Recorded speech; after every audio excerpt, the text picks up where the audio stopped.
Amigos, muy buenas noches. Bienvenidos a una nueva edición de Redes y Poder. Hoy es martes 7 de febrero. La noticia del día tiene que ver, por supuesto, con el presidente Alejandro Toledo, la fiscalía que ve el caso de la corrupción y la mega corrupción. En el caso del presidente Toledo ha solicitado el día de hoy una prisión preventiva de 18 meses. 18 meses debe, según la Fiscalía, estar detenido preventivamente el expresidente del Perú, Alejandro Toledo, como consecuencia de los dineros que habría recibido, 20 millones de dólares, se señala, de la empresa Odebrecht, a través de su amigo el señor Mayman y a través de una serie de malabares en cuentas diversas que, como ustedes saben, a estas alturas compraron propiedades y también pagaron hipotecas del señor expresidente de la República, Alejandro Toledo. Bueno, ese es el tema, digamos, más importante. Muchos políticos han comentado y muchas personas, por supuesto, en las redes sociales todo el día este tema. Muchos le piden a Toledo que regrese, que vuelva, que se ponga a derecho. En fin, ¿qué pasará? Es lo que no sabemos.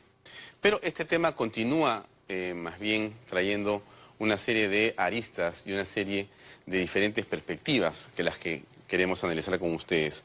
Y una tiene que ver con la ministra Ana María Romero. Ella es actualmente ministra de la Mujer del gobierno del presidente Pedro Pablo Kuczynski. Como ustedes saben, ella también fue ministra de la Mujer entre el 2002 y el 2006, durante el periodo en que Alejandro Toledo fue presidente de la República. Pero el tema no está ahí, sino en que la señora Ana María Romero ha sido miembro de una ONG donde el presidente de la República y otras personas más solicitaban aportes dinerarios. Uno de los aportantes fue Odebrecht, y eso ya ha sido corroborado y aportó varias decenas de miles de dólares. Bueno, varios políticos han pedido la renuncia de la señora ministra, y la señora ministra Romero ha señalado con claridad el día de hoy que el presidente es el único que puede pedir su renuncia y que ella no va a renunciar, por lo tanto, al cargo. Ella no ve una incompatibilidad frente a este asunto. Bueno, hemos querido invitar para comenzar el día de hoy con el programa al congresista del Partido Aprista, Mauricio Müller, que ha tenido una serie de opiniones y tiene una posición clara con respecto, por supuesto, a este caso de Ana María Romero. Congresista Müller, buenas noches. Gracias por acompañarnos. Gracias por la invitación. Bueno, la señora ministra dice que no hay ninguna razón para renunciar, sobre todo porque los dineros que aparentemente habrían entrado no son dineros corruptos y por lo tanto no ve ninguna razón de que se esté manchando su honra o en todo caso que se esté pidiendo su renuncia. Y será en todo caso el presidente de la República que se lo pida si fuera el caso. Yo creo que cuando ella le pasa la pelota al presidente de la República está haciendo de manera muy elegante y sin duda bastante alejada del tono que utilizó Elian Karp para hacer prácticamente lo mismo al amenazar al presidente y decir, tú sabes lo que yo sé, ese tipo de cosas. ¿Por qué? Porque el presidente Pedro Pablo Kuczynski también fue integrante del consejo directivo de esa ONG. Y lo fue durante muchos años. Y lo fue durante los años en los que Odebrecht colaboraba con esa ONG. Y eso era bastante conocido y público. Yo mismo se lo pregunté al expresidente Alejandro Toledo cuando fue a la Comisión de Fiscalización sobre el tema de Coteva. Porque él tenía, ahora la ha disminuido, la ha modificado, pero tenía la página web de ese Instituto Global para el Desarrollo. Y ahí aparecía lo que se puede decir tutilimundi, la Universidad de Stanford, la Universidad de Harvard, la FAO, Naciones Unidas. O sea, él había puesto el logotipo de todas, entre las cuales estaba también Odebrecht. Y claro, Odebrecht sí dio dinero en efectivo, dio 91.000 dólares, por lo menos registrado hasta eso, y después han dado otras remesas. Y la secretaria ejecutiva que recibía esos dineros era la señora Ana María Romero. Incluso a ella se le preguntó, y oiga, ¿y usted recibió? Bueno, pero era para hacer unas conferencias, nos ayudaron para eso. O sea, claro, se supone que es para eso, pero uno nunca sabe en una ONG que es la única, el único lugar, el único compartimentaje en el que no rinden cuentas. No te olvides tú que el Congreso de la República sacó una ley en el año 2003, 2004, para que las ONGs también dijesen quiénes son sus aportantes. Y todo el grupo, el conglomerado de las ONGs, que son sustantivamente caviares, se fueron al Tribunal Constitucional y ahí hicieron presión a través de los medios de comunicación, que gran parte de ellos los controlan, y el Tribunal Constitucional dijo una cantinflada, que las ONGs no estaban obligadas a tener que decir cuáles eran sus fuentes, su fuente de información, pero que el Estado tenía derecho a saberlo. O sea, una cantinflada. Y bueno, lo cierto es que la señora Ana María Romero, en su última declaración, esta que acaban de hacer de intereses, ella ha puesto que hasta julio del 2016, o sea, hasta el momento de ser nombrada ministra, era integrante de esa ONG. La pregunta es, ¿acaso no hay aquí un pacto político? ¿Acaso no nos estamos acordando que el presidente Pedro Pablo Kuczynski le ha dado un ministerio al señor Alejandro Toledo? O sea, el Ministerio de la Mujer que maneja la señora Ana María Romero es el Ministerio de Perú Posible. Lo que pasa es que como Perú Posible no tiene ningún parlamentario, no se nota la alianza, porque a la hora de votar pues, no votan nada. Pero sí tienen una alianza política, y esa alianza política se grafica en ese ministerio. Si tú te pones a ver los cargos de confianza de ese ministerio, casi todos son militantes de Perú Posible. Entonces, hay un pacto político entre Perú Posible y PPK, y el tema de Odebrecht los está envolviendo a los dos.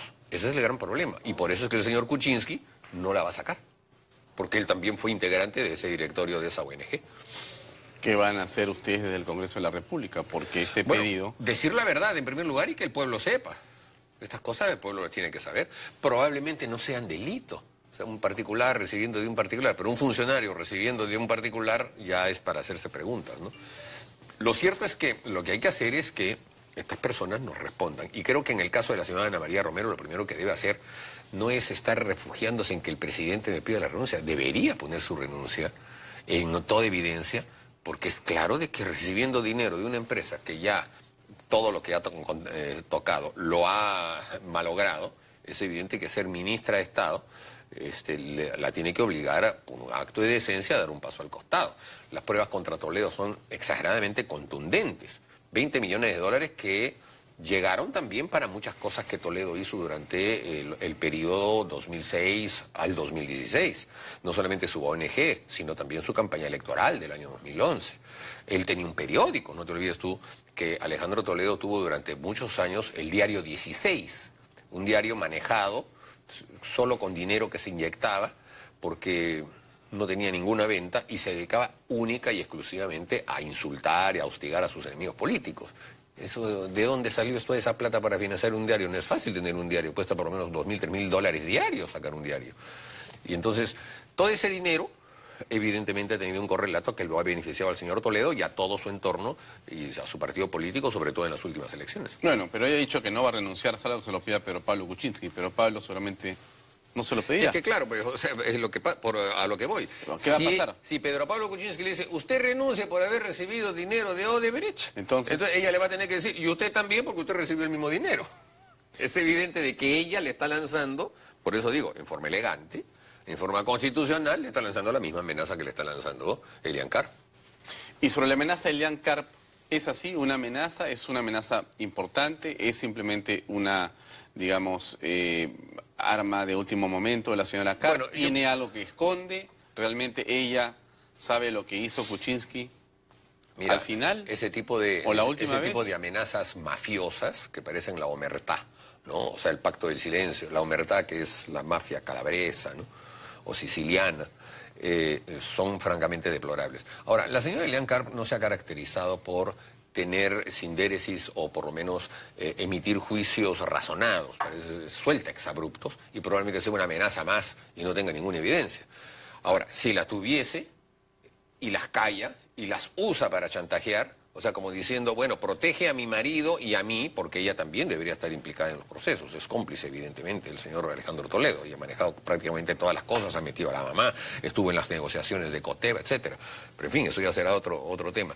Pero es evidente de que si está callando, es porque, bueno, conoce delitos y está en sí misma cometiendo el delito de no denunciar un hecho delictivo del cual ella supuestamente tiene noticia, ¿no? ¿El presidente Kuczynski debe renunciar? No. Yo creo que hay que estar bien alejados de esa posibilidad. Yo creo que el presidente debe... En algún momento, mira, ya lo han citado para el día 23 al presidente. También a Alan García, también a Keiko. Así es. Y a varias otras personas. No hay ningún problema. Ollanta también. Y tienen que ir. Se haya querido hacer un escándalo sobre si las comisiones investigadoras del Parlamento pueden citar al fiscal. Bueno, mire usted, como un fiscal puede citar al presidente, ¿no? Y al presidente en funciones.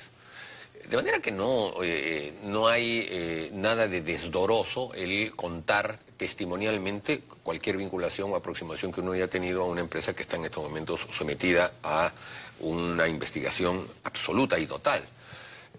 Pero de ahí a renunciar no. Yo creo que también nosotros tenemos que preservar la estabilidad democrática del país.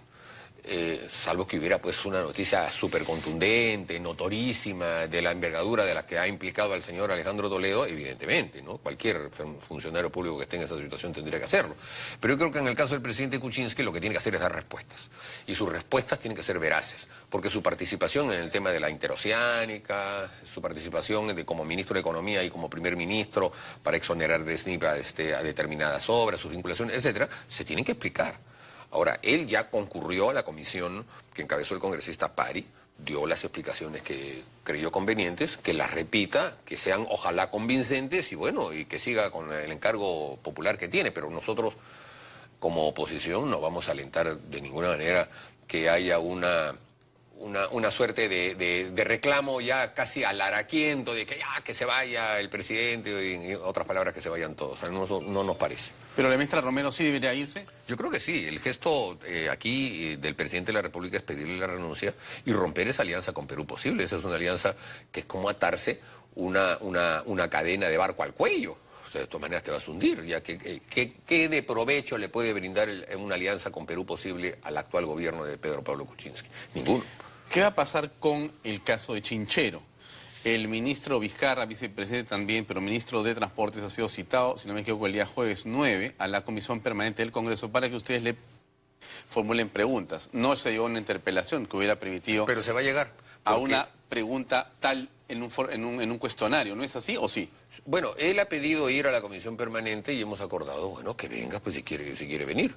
Eso es absolutamente independiente de la posibilidad de una interpelación adicional en el Pleno. Porque al fin y al cabo todos los congresistas, y sobre todo los del Cusco, que creo que ninguno de ellos integra la Comisión Permanente, tienen derecho también a emitir su punto de vista y en un debate que pueda ser un debate amplio del Pleno. Así que las bancadas de oposición, hemos decidido, algunas, el Partido Fujimorista no ha decidido nada al respecto todavía, pero creemos que debe procederse y vamos a recolectar firmas para una interpelación. Ahora, yo estuve señalando justamente en la reunión de la Junta de Portavoces que lo que está sucediendo ahora con Chincheros, dentro de 5 o 10 años, se va a evaluar conforme estamos evaluando hoy lo que fue la interoceánica en el año 2006. Es decir, todo un movimiento aluvional en el que incluso hubo muertos, en el caso de la interoceánica, de gente que protestaba porque quería que ya se hiciera la carretera, generó un ambiente en el que los poderes del Estado, incluido el Parlamento, empezaron a flexibilizar todo tipo de normas para que saliera lo más rápido posible. ¿No es cierto? El que se oponía era un antiperuano, iba contra el sur, iba contra el desarrollo y además era cómplice incluso de los actos de violencia que habían ahí. Entonces yo pienso que ahora en esta coyuntura está pasando lo mismo. O sea, empujan con manifestaciones, con paros, con amenazas del Cusco, un sector que sin duda alguna lo hace con la intención de que salga la obra, porque tiene más de 30 años que se está aspirando una obra como esa. Sin embargo, eso no debe llevar a que se esté haciendo como se está haciendo.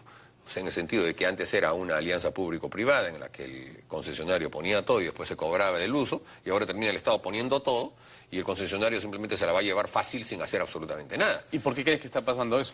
Porque lo que quieren es llevarse la banderita de que ellos lo hicieron. O sea, simplemente la banderita política. ¿Es solamente eso? ¿No hay nada más ahí detrás? ¿Hay algo oscuro? ¿Hay corrupción? Bueno, ¿Hay visos de corrupción o no? Sí, ¿cómo no hay? O sea, desde el solo hecho de que quien promueve esto es la hermana del presidente del Consejo de Ministros, ya es un tema en el que hay una violación abierta de la ley. La ley de contrataciones del Estado prohíbe a los familiares entre el 1er y el 4º grado a tener todo tipo de contratos con el Estado. Y no basta que el funcionario se inhiba ¿Qué tiene que ver que el funcionario se inhiba? Eso no es el tema. Es que el familiar no puede tener ese contrato. Y contra viento y marea, la señora Jimena Zavala Lombardi se ha mantenido allí promoviendo a esa entidad y obteniendo todo tipo de facilidades que a cualquier otro particular probablemente no se la hubiesen dado para que ellos obtengan esa obra. Entonces, sí hay visos de corrupción, por supuesto que hay visos de corrupción, y por eso es que el tema se va a investigar también en el Parlamento, ¿no? ¿Qué, digamos, propuesta se puede presentar? ¿Cómo se puede analizar el problema de la corrupción en el país? Mauricio, tú tienes una gran experiencia en el Parlamento hace muchos años, para poder encontrar salidas que nos permitan fortalecer la institucionalidad en el país a partir de lo que está ocurriendo con la mega corrupción. Esto da la impresión que recién comienza. Se ha hablado de 3 gobiernos. Dicho sea de paso, el doctor García Pérez no está en el Perú. En este momento está en España. Pero él va y viene, creo que está viniendo la próxima semana. Porque y además está ha citado manifestado, está citado a la comisión, va a venir. Él va a venir a todas las citaciones que haya lugar a que tenga que estar presente. No va a dejar de venir a ninguna. Y ya, esta vinculación de Cuba con el partido aprista, del señor Cuba que ha sido detenido, ¿existe? ¿Es real? ¿No es así? No. ¿Es simplemente un funcionario? ¿El APRA no está tocado en el asunto de la corrupción? Pero en absoluto, mira, yo milito en el partido aprista ininterrumpidamente desde el año 73, cuando yo tenía 16 años. Y al señor Cuba nunca lo he visto en mi vida. O sea, ya te puede dar un indicativo. Cuando le he visto la fotografía, ni por fotografía me acordaba de él. O sea, no lo he visto nunca en mi vida. Pero me voy enterando de que es una persona que no ha militado en el partido, pero sí ha estado vinculada a un compañero, ¿no? Que es el caso de Enrique Cornejo, y por muchos años. Y ya Enrique asumirá las responsabilidades políticas, y si hubiera otras, que espero que no las haya, que creo que no las hay, le tocará. Pero es evidente de que allí sí nos afecta, porque de todas maneras, pues, o sea, siempre hay la generalización, y además, por más que nosotros nos desgañitemos diciendo, no era aprista, era un funcionario que estaba ahí, bueno, lo llevaron los apristas, y además la prensa, sobre todo gran parte de la prensa que es enemiga nuestra, siempre repiten, ¿no?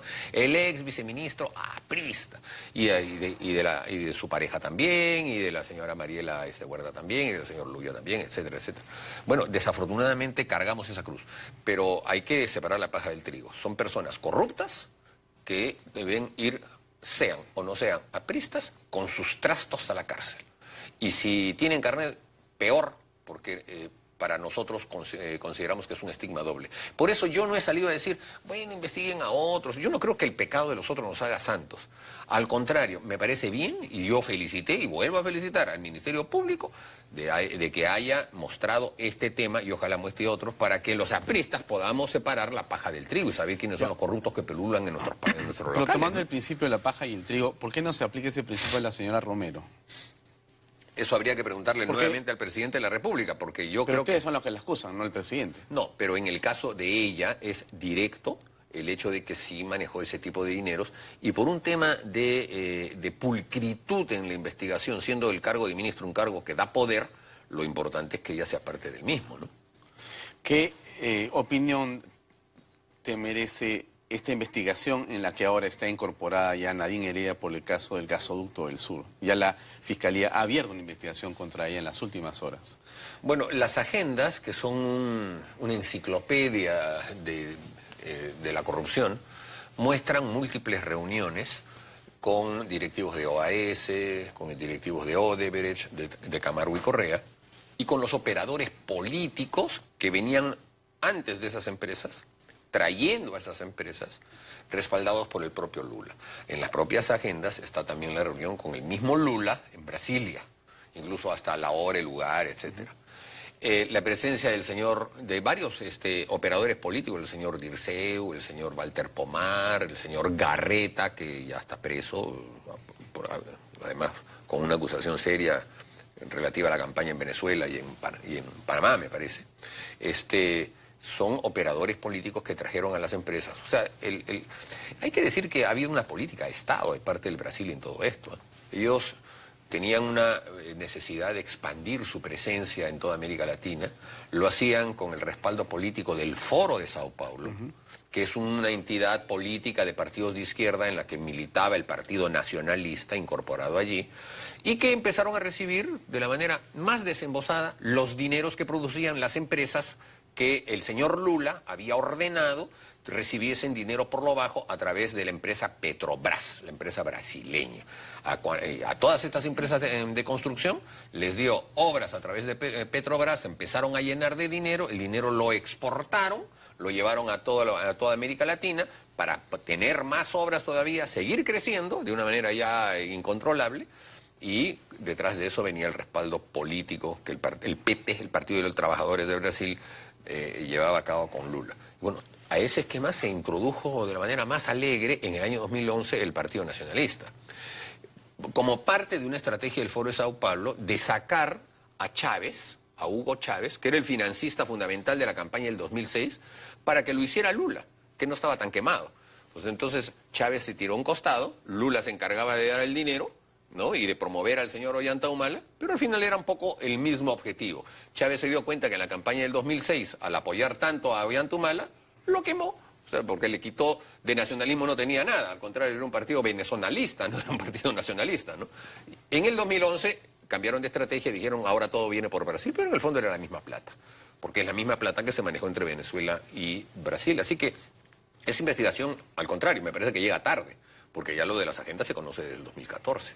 Y llega bastante tarde y recién están abriendo la investigación del gasoducto. Allí fue donde se germinó, pues en el tema del gasoducto, el pago grande que iba a recibir Odebrecht. Un gasoducto que inicialmente se había diseñado en 1.200 millones de dólares, termina costando 7.400 millones de dólares, mucho más que el Canal de Panamá. Y esto del Canal de Panamá no lo digo yo, lo dijo Pedro Pablo Kuczynski en la campaña, ¿no? Él fue el que dijo, ¿cómo es posible que vaya a costar más que el Canal de Panamá? Y ahora no lo veo a Pedro Pablo Kuczynski tratando de cancelar ese contrato. O sea, lo va a seguir respetando. Eso es una cosa increíble. ¿Cómo se bota la plata en el Perú por un gasoducto? ¿Y por qué crees que lo sigue respetando Pedro Pablo Kuczynski?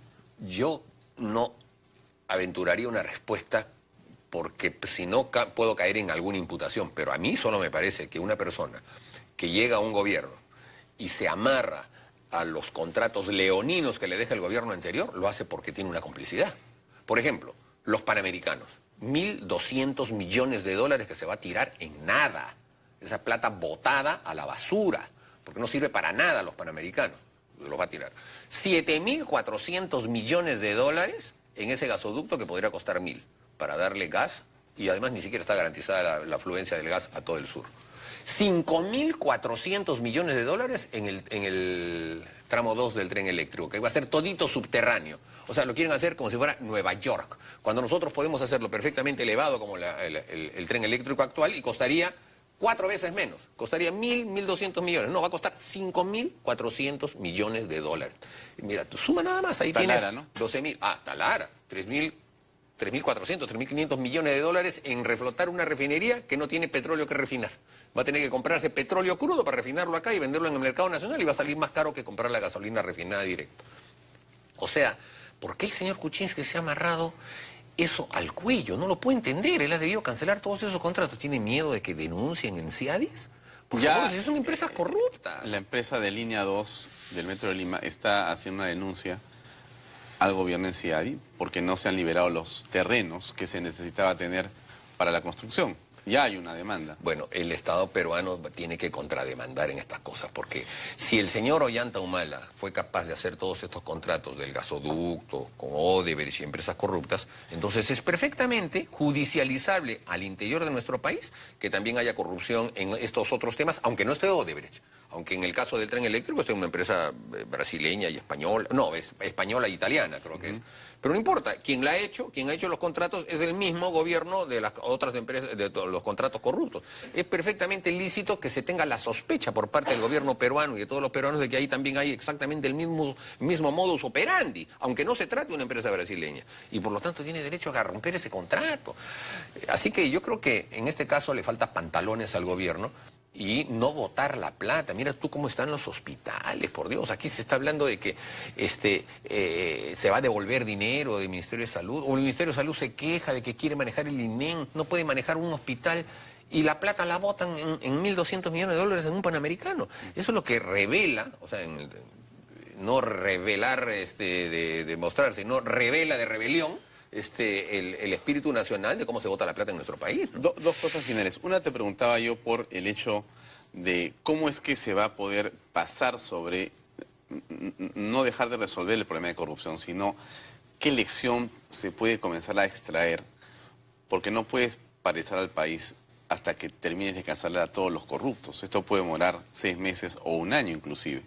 Bueno, pero en ese año la opinión pública y la política no puede estar solamente mirando los temas de corrupción, que hay que mirarlos y no hay que dejar, por supuesto, que pasen los corruptos, pero el país tiene un problema de crecimiento, ya lo ha dicho el ministro de Economía, un punto menos, por lo menos, por el caso de Odebrecht y toda la mega corrupción. Bueno, pero ¿cómo se va a poder salvar esta situación? O sea, ¿cómo la política puede rehacerse para justamente sacar de esto alguna lección que rápidamente nos permita avanzar en otra dirección?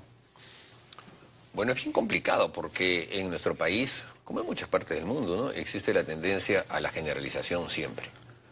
Y la gente no le gusta separar paja de trigo. Y además, la gente considera que la política es asunto de políticos, como si no fuese asunto ciudadano, de cada ciudadano. Aunque no te guste la política, aunque solamente veas los periódicos deportivos, aunque nunca te leas o veas un noticiero, la política también le debe interesar a cada ciudadano. Y cada ciudadano debe darse cuenta que la democracia sí es un valor. Porque cuando suceden este tipo de cosas en las que así de relancina encuentran, los políticos, todos son unos corruptos, terminas votando por el que viene con el discurso más demagógico de todos y presentándose como nuevo y terminan siendo los peores. O sea, ¿cómo ganó Toledo las elecciones? No era un nuevo que venía, un ajeno a la política, sano y sagrado y toda la cuestión, así ganan. Ahora, el que es igualito al señor Toledo, el que es así parece cortado como por la misma tierra, es Julio Guzmán, igualito. O sea, no tiene nada de biografía, no tiene compromiso, ha sido ministro y él es el nuevo, habla de los dinosaurios, como si no fuese un dinosaurio más. La última pregunta. Juan Cheput ha dicho que los que piden renuncia de la ministra no tienen autoridad política. ¿Autoridad política? ¿Qué significa tener autoridad política? Ahí está Juan.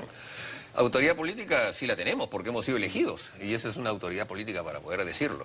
Pero si se trata de autoridad moral, la que no tiene autoridad moral es justamente la ministra. O sea, ya, la verdad es que mira, cualquier persona que esté en una situación de entredicho frente a una empresa como Odebrecht debería dar un paso al costado, no porque sea culpable, porque probablemente no lo sea, y además ha sido un tema abierto, transparente, sino para aligerar la carga del gobierno en el que se encuentra.